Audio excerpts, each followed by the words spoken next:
Olá! Olá! Seguindo o princípio da boa-fé que deve reger todas as relações, bem como ao direito dos indígenas, à informação clara, adequada e eficiente, a Potássio do Brasil apresenta em seguida a proposta do empreendimento Projeto Potássio Altazes. A proposta dá início à consulta direta, conforme estabelecido no protocolo de consulta do povo indígena Mura de Altazes e Careiro da Várzea. E para essa consulta direta, a Potássio do Brasil está entregando ao SIM, Conselho Indigenista Mura de Altazes, e ao LINCV, Organização das Lideranças Indígenas Mura de Careiro da Várzea, 3 produtos. Esse vídeo, uma cartilha e um relatório detalhado.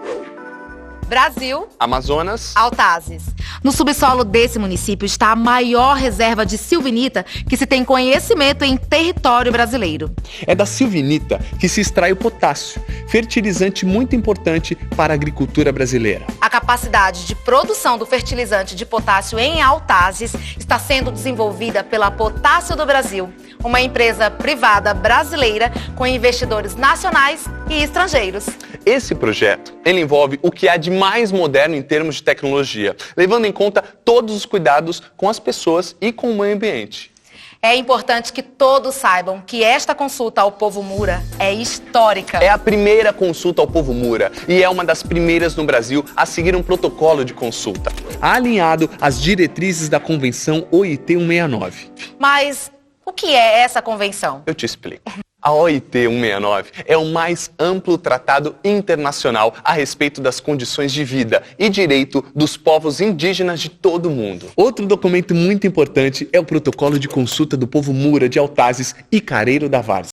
Esse documento define as regras e critérios a serem seguidos para qualquer atividade ou legislação que possa afetar os Mura. O potássio é o mais importante dos fertilizantes utilizados na agricultura. Fortalece o solo, torna as plantações mais resistentes e permite o aumento da produção e da qualidade. O Brasil, para se ter uma ideia, produz apenas 5% do potássio que consome. E os outros 95% vêm de diversos países e viajam milhares de quilômetros. Esse quadro mostra bem o que temos e o que representa esse projeto em Altazes. O verde é o potássio que o Brasil utiliza na agricultura. Já o vermelho é o que o Brasil compra de outros países. E o amarelo é o que o Brasil produz, só 5%. Pois é. Com o projeto Altazes, o Brasil passará a produzir 1/4 do potássio que consome. E todo esse potencial está em Altazes, apenas 120 quilômetros de Manaus e 8 quilômetros do Rio Madeira. Além das vantagens econômicas, a produção de potássio em Altazes também contribuirá para a qualidade de vida do planeta. A eliminação do transporte de potássio que vem de outros países vai colaborar para reduzir gases do efeito estufa. Pensa, nós vamos deixar de mandar para a atmosfera mais de 500 mil de toneladas de dióxido de carbono. Isso é o mesmo que retirar 100 mil carros das ruas do mundo inteiro por um ano. Ou seja, ajuda na redução do aquecimento global. Vamos falar sobre o projeto. Vejamos agora como está prevista a produção desse fertilizante em Altazes e os cuidados socioambientais. O projeto terá as seguintes fases: planejamento, construção, operação e fechamento. Planejamento é a fase atual do projeto. Nessa fase, após os estudos geológicos e de mercado, são feitos os estudos de laboratório, engenharia e de licenciamento. O licenciamento ambiental começou em 2014 junto ao IPAAM, Instituto de Proteção Ambiental do Amazonas. O IPAAM é responsável pelos licenciamentos ambientais no Amazonas. E após a emissão do termo de referência, foram executados os estudos ambientais e sociais na região de Altazes. Foi uma etapa de identificação dos impactos possíveis de acontecerem. E em seguida, foram propostos planos e programas ambientais e sociais. Em janeiro de 2015, foi emitido o EIA-RIMA, Estudo dos Impactos Ambientais. E em julho de 2015 foi emitida a licença prévia, baseada na análise de todos os estudos e na realização de 2 audiências públicas em Altazes e Urucurituba. Com a abertura da ação civil pública movida pelo Ministério Público Federal em dezembro de 2016 e comum acordo firmado entre a Potássio do Brasil e MPF em março de 2017, ficou decidida a suspensão das atividades de licenciamento até a conclusão das consultas ao povo Mura. E tudo isso seguindo as diretrizes da Convenção OIT 169. Mantendo o acordo, a Potássio do Brasil financiou a elaboração do protocolo de consulta do povo Mura de Altazes e Careiro da Várzea. Esse protocolo foi emitido em junho de 2019. E depois da audiência na Justiça Federal, em outubro passado, ficou acertado o início da consulta direta sobre o empreendimento. Construção. Após a conclusão dos estudos e caso sejam emitidas as licenças, está prevista a fase de construção. Esse tipo de projeto já é adotado em outras partes do mundo, inclusive no Brasil. Um empreendimento bem similar fica no estado do Sergipe. Essa fase prevê a construção de 7 estruturas. Elevadores de acesso, a reserva de silvinita, Usina de processamento do fertilizante, área de gerenciamento de resíduos, estrada até o porto, porto para embarque do fertilizante estruturas de captação e tratamento de água do Rio Madeira. e linha de transmissão de energia elétrica. E a usina, gente, está prevista para ser construída a cerca de 2 quilômetros em linha reta da Vila de Soares, 8 quilômetros da Vila de Urucurituba e 8 quilômetros das terras indígenas Jauari e Paracuúba. E desde o início das obras e durante a operação, o projeto pretende implantar mais de 40 planos e programas ambientais e sociais. Também estão previstos vários programas de compensação ambiental. Por exemplo, uma área 10 vezes maior que a área utilizada no projeto será totalmente reflorestada. É isso mesmo, você não viu errado, tá? Durante o projeto, a Potássio do Brasil terá reflorestado uma área 10 vezes maior que toda a área usada. As comunidades locais serão estimuladas e recompensadas para manter a floresta preservada, incluindo apoio a um projeto de pesca sustentável nos rios e lagos da região. O ponto de partida previsto das obras é a construção do porto de Urucurituba, à margem do Rio Madeira. Esse porto, além de escoar o fertilizante, vai servir também para o transporte de pessoas e para receber combustíveis e outros materiais. Perto da vila de Urucurituba, vão ser construídos o complexo sociocultural de apoio à comunidade local e o centro de triagem de animais silvestres, CETAS. O CETAS vai cuidar e reintroduzir animais silvestres na natureza. Ali também está previsto um viveiro de mudas para reflorestamento de toda a região. E o projeto prevê ainda a construção de estações de tratamento de água, esgoto e de resíduos oleosos. Todos os resíduos dessas estruturas serão reutilizados. Nenhum poluente será lançado nos rios ou no solo da região. A estrada que vai ligar a planta industrial e o porto já existe, mas está em precárias condições. Por isso, vai ser totalmente restaurada pela Potássio. Serão 2 faixas de rolamento com 3,5 metros de largura, 2 faixas de acostamento com 2,5 metros e uma faixa de 2 metros para pedestres e ciclistas. Previstas também obras complementares, como pontes, bueiros, passagens para animais, sistemas de escoamento de água e sinalização. A silvinita está localizada a uma profundidade de 800 metros. É longe, hein? E para chegar até lá, devem ser construídos 2 elevadores. O primeiro terá 9 metros de diâmetro e vai operar até uns 920 metros de profundidade. Agora, a gente não consegue entender, para se ter uma ideia, isso equivale, gente, a um prédio de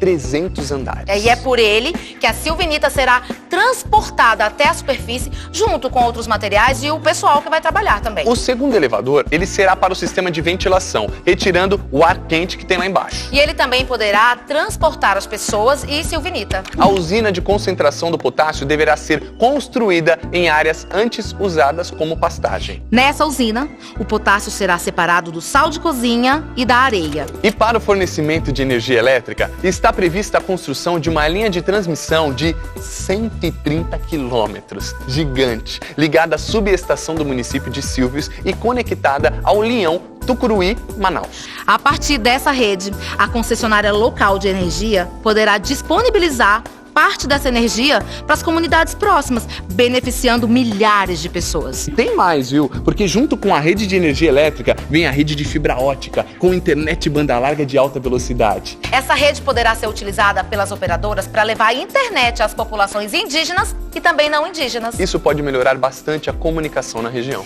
E a água para abastecer o projeto será captada do Rio Madeira e não vai causar nenhum impacto, pois corresponde a menos de 0,01% da vazão do rio. e a fase de construção das estruturas deve durar 5 anos e meio. E devem ser criados em torno de 8 mil empregos diretos e indiretos, dos quais até 6 mil serão trabalhadores locais, indígenas e não indígenas. Agora falemos da operação.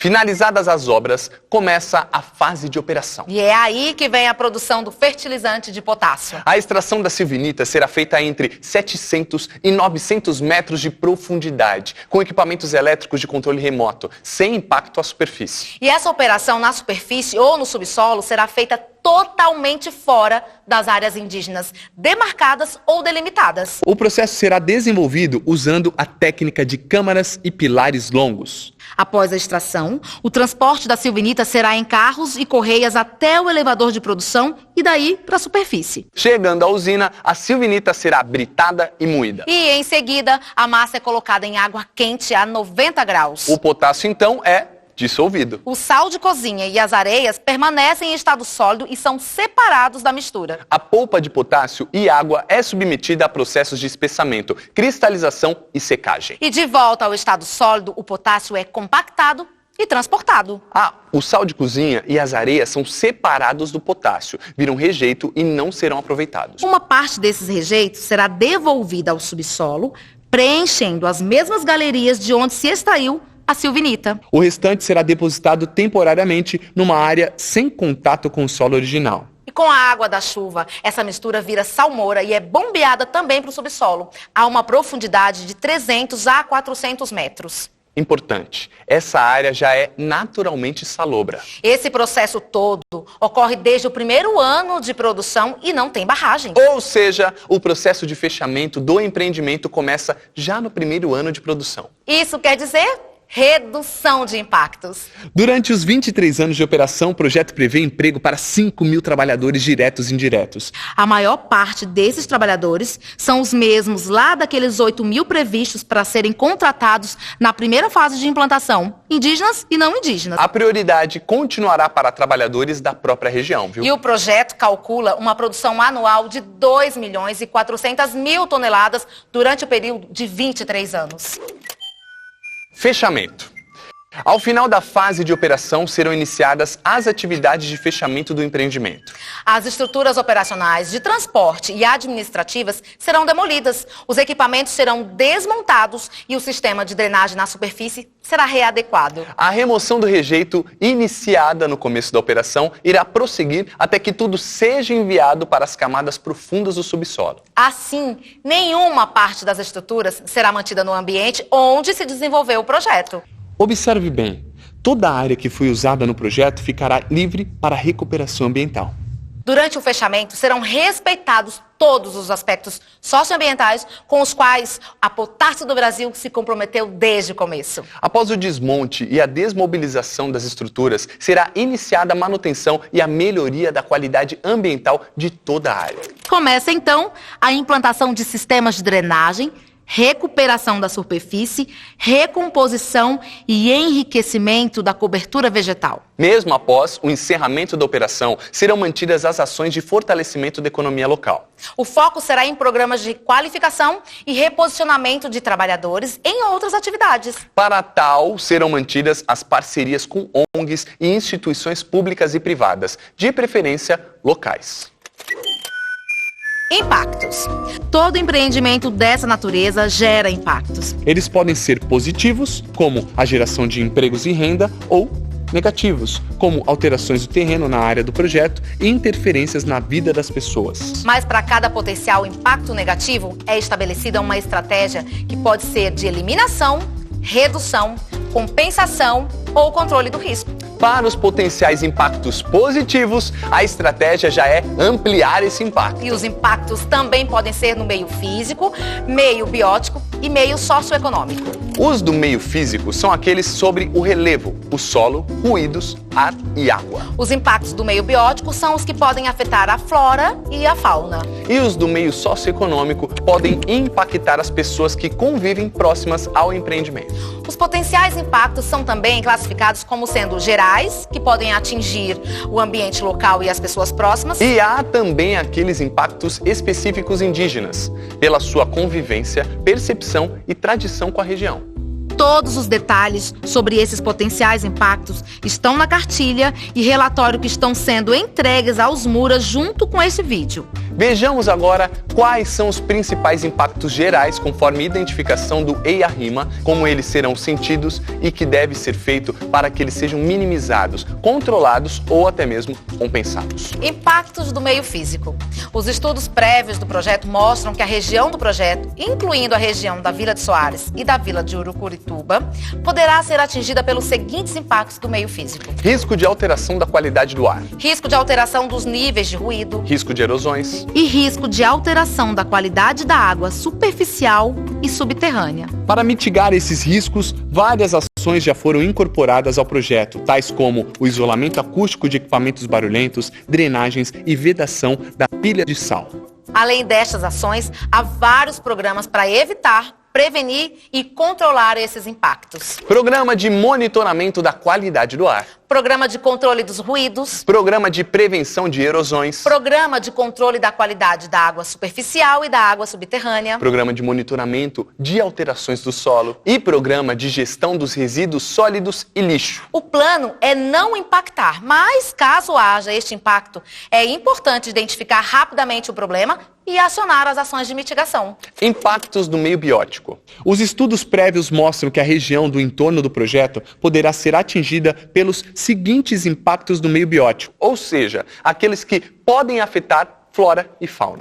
Risco de redução de plantas nativas. Risco de aumento do desmatamento e da formação de ilhas de florestas. Risco de redução dos animais silvestres por isolamento, fragmentação, afugentamento, atropelamento e aumento de caça não autorizada. Risco de redução das espécies aquáticas por alteração do ambiente, por potencial contaminação das águas e aumento da pesca. E risco de maior incidência de insetos transmissores de doenças. Mas para evitar, prevenir e mitigar estes potenciais riscos ao meio biótico, vários programas já foram elaborados. Programa de apoio à pesca sustentável no Lago de Soares, Acordo de Pesca. Programa de resgate da flora e fauna e reflorestamento de uma área 10 vezes maior que o empreendimento. Programa de recuperação de áreas degradadas. Programa de prevenção e combate a incêndios florestais na região. Programa operacional de supressão e aproveitamento dos recursos florestais. Programa de controle de insetos transmissores de doenças. Programa de monitoramento dos animais e plantas. Programa de educação ambiental.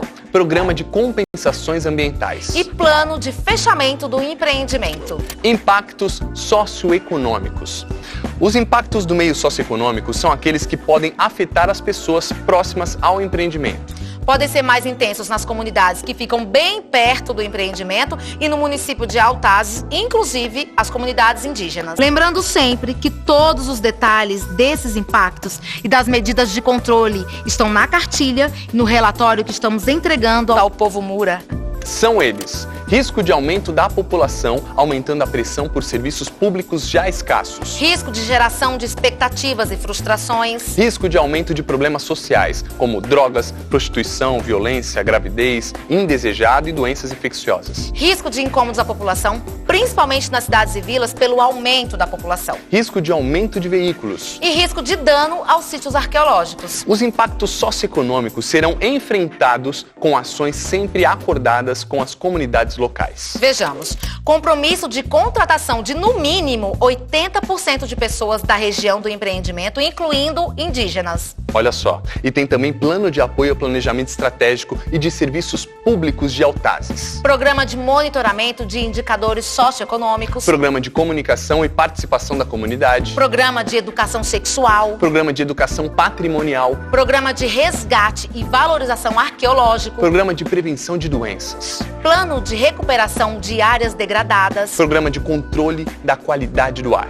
Programa de controle dos ruídos. Programa de educação no trânsito. Estes foram os impactos ambientais e sociais identificados no EIA-RIMA. Além desses, foram identificados os seguintes impactos específicos sobre as comunidades e terras indígenas, tais como risco de pressão territorial, incluindo sobre as terras indígenas, e risco de interferências no patrimônio cultural, incluindo a cultura MURA. Até agora, vimos os potenciais impactos negativos e respectivos programas de mitigação, controle e compensação. Lembrando que cada programa está associado a um risco e a sua localização e que precisa ser elaborado e implantado antes dos impactos ocorrerem, para garantir os resultados satisfatórios. Agora vamos aos impactos positivos. Vamos lá. Vamos falar dos potenciais impactos positivos do projeto. A estratégia nesse caso é aumentar o impacto, ou seja, implantar programas para ampliar os efeitos bons para as populações indígenas e não indígenas. E esses bons efeitos têm que ser mantidos depois do período de vida do empreendimento. Os principais são geração de empregos, Aumento da arrecadação de impostos. e aumento da renda da população. E para aumentar esses efeitos positivos, é fundamental estimular as vocações e potencialidades econômicas locais, incentivar novos empreendimentos e aproximar a cultura e os saberes tradicionais do conhecimento técnico e científico. Programa de treinamento de mão de obra. Programa de incentivo aos comerciantes e fornecedores locais. Programa de incentivo à diversificação da economia e apoio a iniciativas sustentáveis. Programa de educação ambiental. Programa de prevenção de endemias. Programa de apoio às atividades extrativistas, agroecológicas e à pesca sustentável. Implantação de sistemas agroflorestais em áreas degradadas. Programa para reflorestamento e conservação da flora e da fauna, mananciais, ar, solo e água. Programa de resgate e preservação arqueológica com apoio a museus. Além destes programas de impacto geral, a Potássio do Brasil recomenda os seguintes programas específicos que ainda precisam ser avaliados, discutidos e desenvolvidos diretamente com os Mura. São eles: Programa de fortalecimento e valorização da cultura Mura. Programa de fortalecimento institucional Mura. Programa de apoio à educação escolar Mura. Programa de apoio à saúde Mura. Programa de gestão territorial Mura. Programa de comunicação social Mura. Mas há outros impactos positivos previstos no projeto Potássio. O projeto será um grande pagador de impostos para Autazes, para o Amazonas e para o Brasil. Impostos esses que, convenhamos, poderão ser utilizados para a melhoria da qualidade de vida de toda a população, seja indígena e não indígena. Ou seja, caso os planos e programas sejam desenvolvidos, os potenciais impactos negativos serão minimizados e os potenciais impactos positivos serão maximizados. Para a implantação desses programas, é fundamental a participação de toda a comunidade, seja indígena ou não indígena, instituições e empresas. Neste sentido, a Potássio do Brasil já está identificando instituições locais para ajudar no desenvolvimento dos programas gerais. Os programas de apoio e incentivo aos indígenas Mura ainda precisam ser definidos e elaborados pelos próprios Mura, incluindo a definição das instituições de apoio. Esse vídeo é a visão da empresa Potássio do Brasil e traz a proposta do empreendimento Projeto Potássio Autazes, seguindo o primeiro passo da consulta direta estabelecido no protocolo de consulta Mura. Todos os Mura de Autazes e Careiro da Várzea terão agora a oportunidade de discutir, analisar e colaborar com o aperfeiçoamento do projeto. A Potássio do Brasil reconhece a autonomia do povo Mura para, a seu modo e critérios, estudar, avaliar e, principalmente, contribuir com o que está sendo proposto. Muito obrigado. Muito obrigada. Potássio do Brasil.